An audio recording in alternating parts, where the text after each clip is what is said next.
الحمد للہ رب العالمین والعاقبۃ للمتقین والصلاۃ والسلام علی خاتم النبیین۔ آج کی نشست میں سورہ النساء کا مختصر مطالعہ اور پس منظر پیش کیا جائے گا۔ سورہ نساء 176 آیات پر مشتمل ایک جامع ترین صورت ہے، اور اس صورت کا پس منظر یہ ہے کہ یہ غزوہ احد کے بعد سے لے کر یعنی 3 ہجری سے لے کر 6 ہجری کے درمیان مختلف مواقع پر نازل ہوئی ہے، اور نبی اکرم صلی اللہ علیہ وسلم کی شخصیت کو اگر ہم امیجن کریں، تصور میں، خیال میں دیکھیں اور ان حالات کو دیکھیں تو ایسے لگتا ہے کہ جسے ہم اردو میں کہتے ہیں کہ چومکھی لڑائی لڑنا۔ یہ اتنے مشکل حالات ہے کہ آپ چاروں طرف سے شدید ترین مشکلات میں گھرے ہوئے تھے۔ ایک طرف ہم دیکھتے ہیں کہ مشرکین مکہ تھے جو غزوہ احد میں جنہوں نے وہاں سے آ کر 70 صحابہ کو شہید کر دیا تھا، اور اس کے نتیجے میں مدینہ میں ایک صف ماتم بچھی ہوئی تھی، ہر گھر سے ایک شہید تھا۔ دوسری طرف اس کے فوراً بعد اگلے ہی چند مہینوں کے اندر 2 واقعات اور ہو گئے۔ ایک واقعے میں 10 صحابہ کو شہید کر دیا گیا اور ایک واقعے میں 70 صحابہ کو شہید کر دیا گیا۔ یہ بئر معونہ اور رجی کے واقعات ہیں جو غزوہ احد کے فوراً بعد ہوئے ہیں، اور یہ مدینہ کے ارد گرد کچھ قبائل تھے بڑے مضبوط و طاقتور، جس میں بنو لحان تھے اور اسی طرح بنو زکوان تھے، اور اسی طرح دیگر کچھ قبائل تھے، عدل، کارا، یہ قبیلے تھے مختلف جو مدینہ کے ذرا باہر کے ایریے میں رہتے تھے۔ تو یہ انہوں نے ایک سازش کی اور نبی اکرم صلی اللہ علیہ وسلم کو کہا کہ ہمیں اسلام کی تبلیغ کے لیے اور اسلام کی ٹیچنگ کے لیے کچھ لوگ ہماری طرف بھیج دیجیے۔ تو نبی اکرم صلی اللہ علیہ وسلم نے جو چنے ہوئے قراء اور جو ہائیلی ایجوکیٹڈ صحابہ تھے، صفہ کے چبوترے پہ جو رہتے تھے، تو ایک گروپ میں 10 لوگ بھیجے، ایک میں 70 لوگ بھیجے۔ تو لیکن ان لوگوں نے دھوکے سے ان کو شہید کر دیا اکثر کو، اور اس میں سے کوئی 1-2 کو گرفتار کر کے مکہ والوں کو فروخت کر دیا، جن میں حضرت خبیب بن عدی بھی تھے، تو تاکہ ان کو وہ جن لوگوں کو انہوں نے بدر میں قتل کیا تھا قریش کے، اس کے بدلے میں ان کو قتل کر دیا جائے۔ تو یہ ایک بہت ہی غدارانہ اور بڑا ہی بزدلانہ اقدام تھا جو ان قبائل نے کیا۔ تو اب میدان جنگ میں جو لوگ شہید ہوئے وہ تو غزوہ احد میں شہید ہوئے، اور اس میں تو ظاہر ہے کہ آمنے سامنے کا مقابلہ تھا، تو اس میں دکھ کم تھا، لیکن ان کو چونکہ دھوکے سے قتل کیا گیا تو نبی اکرم صلی اللہ علیہ وسلم نے ان کے لیے 1 مہینے تک بد دعا کی ہے۔ یہ صحیح بخاری کے اندر موجود ہے ان قبائل کے لیے، اور آپ بہت زیادہ دکھی تھے۔ لیکن اس میں اب کچھ اور مسائل بھی پیدا ہو گئے تھے، اور وہ یہ تھے کہ ایک طرف تو وہ بیوہ خواتین تھیں کہ جن کے جو ہسبینڈ تھے، جو شوہر تھے، وہ اس تقریباً 150 صحابہ ظاہر شہید ہو گئے، تو اتنے خاندان جو ہیں وہ خواتین بیوہ ہو گئی، اور پھر ان کے یتیم بچے۔ تو سورہ نساء میں سب سے پہلے اسی مسئلے کا حل بیان کیا گیا ہے۔ تو سورہ نساء کی 176 آیات میں دراصل 55 آیات جو ہیں وہ اسلام اور وراثت اور فیملی لائف کے اوپر ہیں کہ میاں بیوی کے حقوق کیا ہیں اور اس کی جو ہے نا وہ کیا ذمہ داریاں ہیں۔ تو اس میں یتیموں کے مسائل، پھر بیواؤں کے لیے، پھر وراثت کیسے تقسیم ہوگی، اس کی ڈیٹیلز بتا دی گئی ہیں۔ ایک جو نظام عدل و قسط ہے، اس میں ایک خاص بات یہ ہے کہ انسان کی عقل اتنی محدود ہے کہ اگر ایک 20-25 سالہ نوجوان کی شادی ہو جاتی ہے تو اس کے لیے ایک بات بہت مشکل یہ ہوتی ہے کہ وہ اپنی ماں کو زیادہ اس کا احترام کرے، اس کو مقام دے، اس کی بات سنے، اس کی اطاعت کرے، یا اپنی بیوی کو وہ مقام دے اور اس کی بات سنے۔ تو وہ اگر اس کو اللہ تعالیٰ کی طرف سے رہنمائی نہ ہو وہی الہی کے، تو وہ تو فٹ بال بن جاتا ہے ماں اور بیوی کے درمیان۔ ماں کہتی ہے کہ میں نے تمہیں پالا پوسا ہے اور تمہیں دودھ پلایا اور تمہیں یہاں تک پڑھایا، تو تمہیں میری بات ماننی چاہیے، اور بیوی کہتی ہے کہ ظاہر ہے کہ میری تم سے شادی ہوئی ہے اور میرا حق تم پر زیادہ ہے۔ تو اس پہ پھر گھر جو ہے وہ میدان جنگ بن جاتا ہے۔ تو اگر اس میں جو ماں ہے اور بیوی دونوں کو، اور پھر جو ہسبینڈ ہے، ان کو یہ پتہ نہ ہو کہ اللہ تعالیٰ نے کیا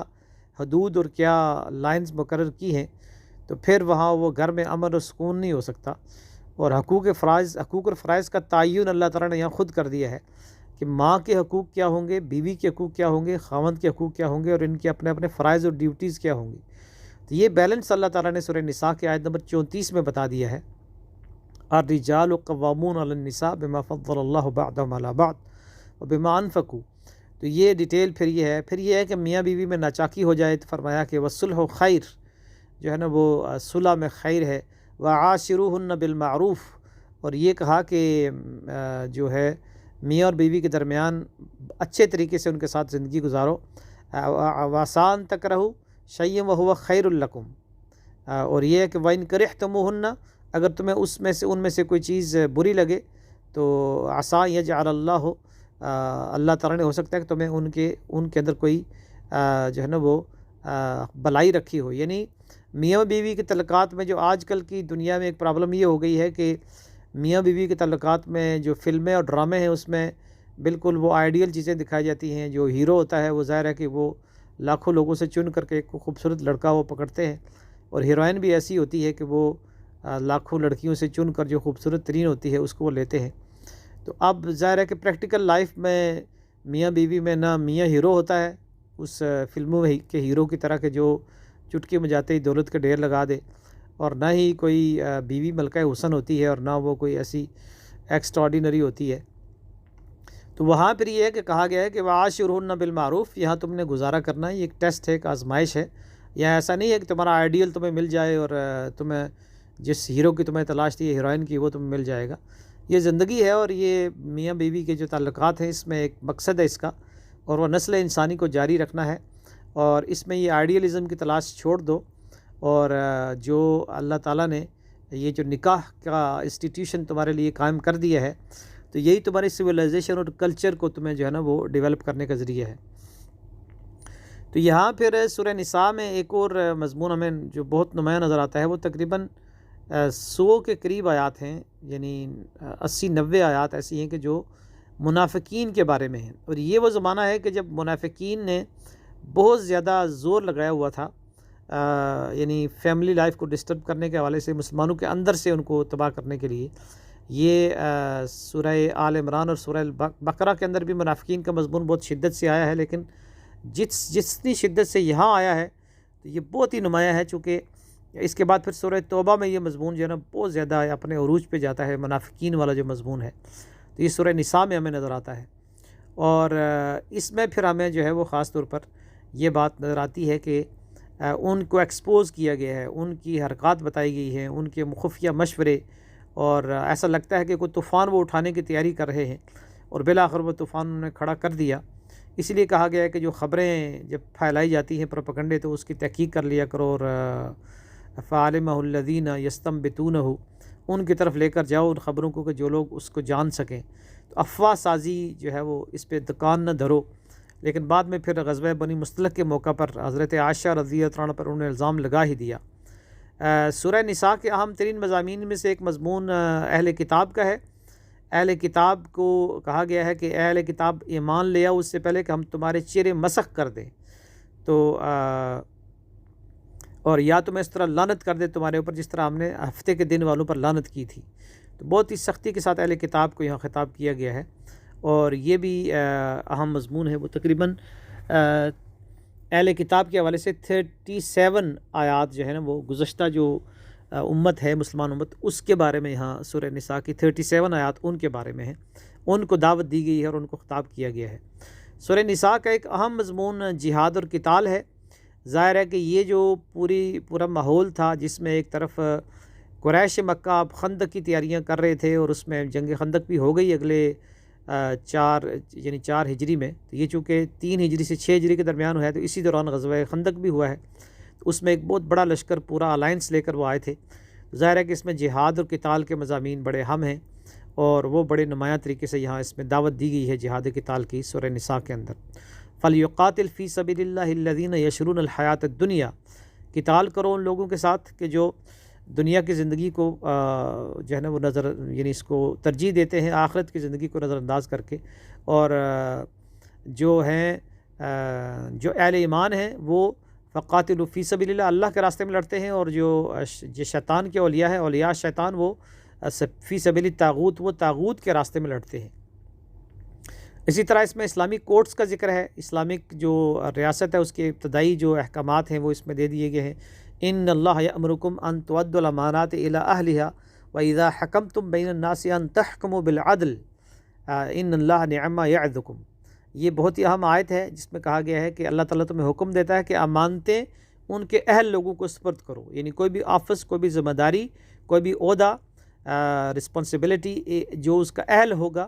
وہ اس کو دی جائے گی، جو میرٹ کے اوپر دی جائے گی کہ وہ بندہ اس کی اہلیت رکھتا ہو، چاہے کوئی جج مقرر کرنا ہے، کوئی جرنل لگانا ہے، کوئی پولیس انسپیکٹر لگانا ہے، کوئی ٹیچر لگانا ہے، کوئی لیکچرر لگانا ہے، تو جو بھی ذمہ دار کسی گورنمنٹ کے اندر کسی کو دینا ہے تو وہ ذمہ داری دینی ہے، اس کو پولیس انسپیکٹر بنانا ہے، اس کو تھانے دار بنانا ہے، تو وہ اہلیت کی بنیاد پہ ہوگا۔ یعنی دو اصول ہیں، ایک صالحیت اور ایک صلاحیت۔ تو صلاحیت تو یہ ہے کہ اس کے اندر سکل وہ ہو، اور اس کے اندر وہ ایجوکیشن ہو اور ایکسپرٹیز ہوں اور مہارت ہو اس شعبے کی۔ دوسرا یہ کہ وہ نیک ہو، امانت دار ہو، بددیانت اور کرپٹ نہ ہو۔ تو یہ اللہ تعالیٰ نے اصول دیا ہے کہ چاہے پرائم منسٹر مقرر کرنا ہے، چاہے وزیر خزانہ بنانا ہے،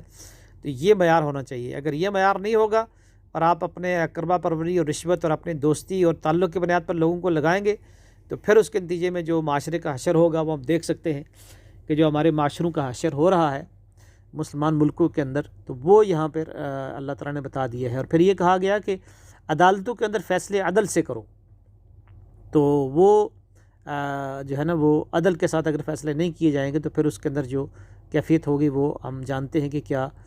معاشرے میں ظلم کا نظام جو ہے وہ جاری ہوگا۔ تو سورہ النساء کا پس منظر اور مختصر مضامین کے حوالے سے یہ گفتگو